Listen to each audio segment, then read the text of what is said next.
sploh za recimo domačine, za turistične delavce, ki morajo recimo povedati komu kako zgodbico iz srednjega veka, je neprecenljivo. Noter delo je pa sicer, glede na to, da sem rekel, da so strokovnjaki to podprli in zelo veseli, je napisano poljudno, da je zgodovina tako v nemščini zgodba, če prevedeš, napisana tekoče, berljivo in je dejansko vir enih informacij zanimivih, ne samo recimo statističnih ali pa letnic, tudi o življenju menihov.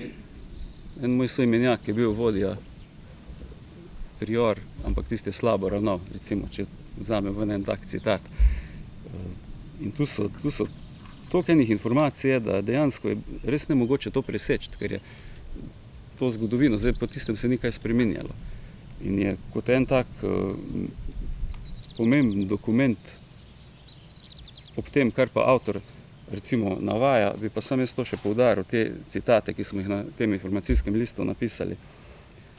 V uvodu Stegenšek opozori, da ta knjiga, kakor vse podobne, ima poleg znanstvenega namena še posebno nalogo. Vzbuditi zanimanje za domače starine in umetnine, vzgajati čut spoštovanja in veselje zanje.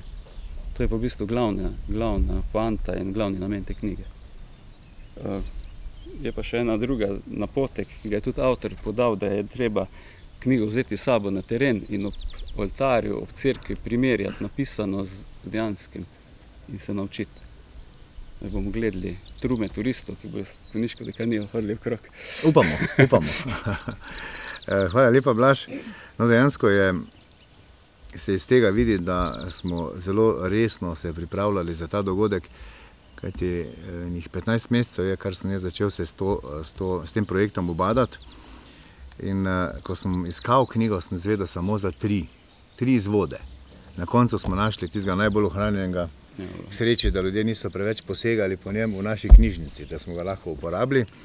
Je pa res, da smo potem v tem projektno skupino, rečemo temu, vključili poleg Aleksandre Boldin, ki je že bila omenjena, tudi naša Sergeja Podkrajškova je bila vključena po tisti operativni plati, sicer pa sva prve razgovore upravila z konjiškim arhidiakonom, kasneje pa na naslednjem sestanku pa se nam je pridružil tudi župnik v Čadramu Roman Štus, tako da je ta skupina kar nekaj časa snula.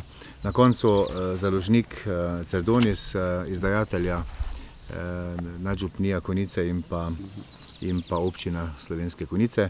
Knjiga bomo pa zagotovo lahko predstavili, kajti tudi fizično jo že lahko primemo v roke, jaz vam že eno na mizi, ampak še ne pokažem.